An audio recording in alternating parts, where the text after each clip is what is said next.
Zach Makovsky, 14-3, taking on 11-5 Anthony Leone.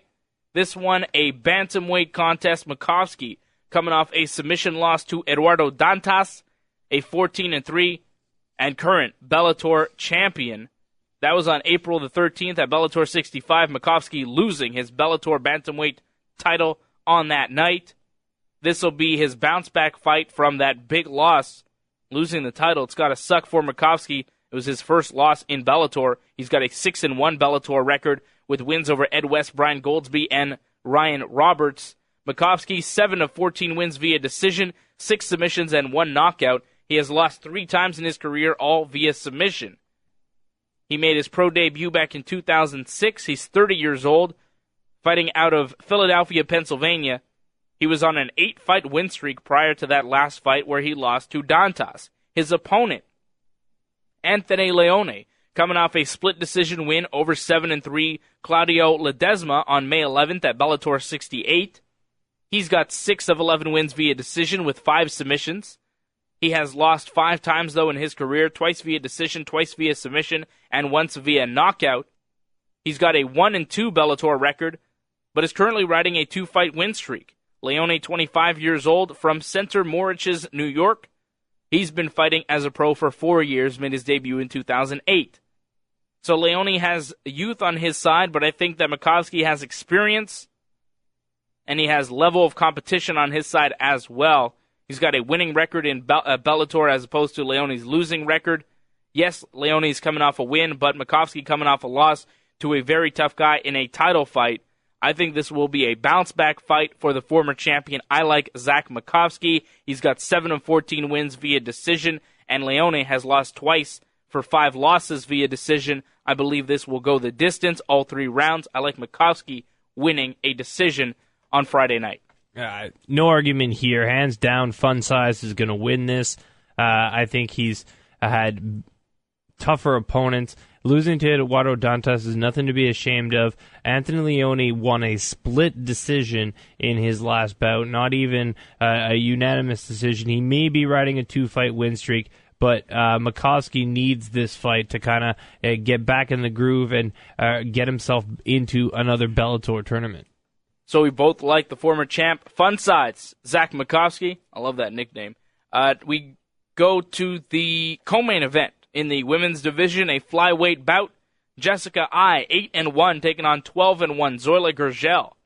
Ai coming off a unanimous decision win over 11-5 Angela Magana in her last bout. That was on August the 17th of this year in Cleveland, Ohio. While Gurgel fighting a little bit more recently, she picked up a unanimous decision win in her last bout over a 4-6 fighter named Casey Noland. That was on October 26th of this year at Bellator 78. Jessica Ai has 6 of 8 wins via decision with 2 knockouts, while Gurgel, 9 of 12 wins via decision with 2 submissions and 1 knockout. Ai has lost just once in her career, a submission, a rear naked choke loss to 13-4 Aisling Daly.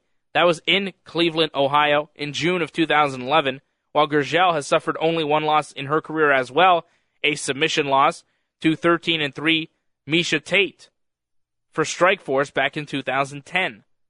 Jessica Ai is currently riding a 5-fight win streak. She's been fighting since 2010 and is 2-0 in Bellator, while Zoila Gurgel is riding a 7-fight win streak, has been fighting since 2009, is 28 years old from Cincinnati, Ohio. Ai, 26 years old from Cleveland, Ohio. Gurgel has notable victories over Jessica Aguilar, Rosie Sexton, and Megumi Fuji, and her husband is mixed martial artist and Brazilian Jiu-Jitsu black belt, George Gurgel. Zoila versus Ai. I love this bout. I'm going to go with the slightly more experienced Zoila Gurgel. I think that she's been in the cage with some better fighters. I think that she may be better slightly at what Jessica Ai is very good at, which is grappling. I think Gurgel is a better grappler, and this will win her the fight. I think her wrestling will be on par. I think her jiu-jitsu is on par. And I believe Zoila Gurgel will out-grapple and out-fight Jessica Ai and pick up a victory. I could see it being a submission victory for Zoila Gurgel, or a decision win. I don't see her knocking Jessica Ai out, but I think it'll be a decision or submission win for Zoila Gurgel. Can't disagree with you again. Zoila Gurgel, in my opinion, has fought tougher competition. I think that even though Aisling Daly and Miesha Tate have very similar records, I think Miesha Tate is one of these fighters that is a higher caliber, and I'm assuming they fought at 135, when Zoila Gurgel is the Bellator, strawweight champion? 115-pound champion. But I think she's looking at making a run at 125 instead. Well, at the same time, I'm actually, surprised she's fighting so soon after fighting on October 26th. Simultaneously, I'm very happy that Bellator shows her a little bit of respect and is putting her on the main card as opposed to putting her on the preliminary card in her October 26th bout. I like Gurgel to win this via split decision. Oh, God. Before we go on, I forgot to get Johnny North's picks. Johnny North, you're in studio here. Give me your predictions. Do you like Zach Makovsky or Anthony Leone? You've heard what we said about these fights.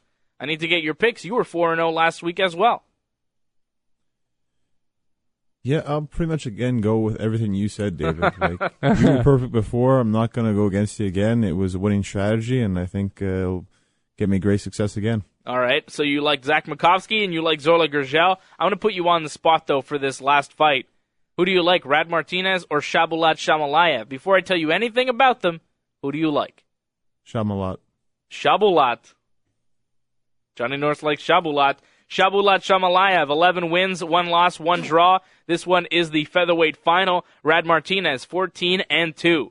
Martinez coming off a unanimous decision win over 15-4 Wagner Fabiano on November the 9th at Bellator 80 in his semifinal, while Shamhalaev also active on, it was November 2nd, a week earlier, where he beat Mike Richman, a TKO in the first round over 13-2 Mike Richman at Bellator 79 in his semifinal.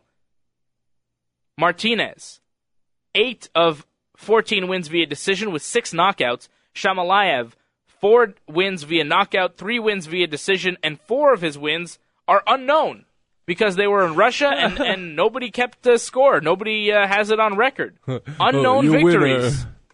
I don't know what happened there in Russia. Big Tuna thinks it's funny. I think it's crazy. Martinez, Rad Martinez has lost twice in his career, once via decision, once via submission. Shamhalaev has lost just once in his career, a submission to 18-0 UFC lightweight fighter Khabib Nurmagomedov. He lost to Khabib for the M1 promotion in his 3rd professional fight back in November of 2009. So his only loss is to an undefeated UFC lightweight, and he is fighting at featherweight, a lower weight class. Shamhalaev is on a 10-fight undefeated streak with 9 wins and 1 draw. He has won 5 in a row since that draw. He is 2-0 in Bellator. Rad Martinez is on a 5-fight win streak, 4-0 in Bellator.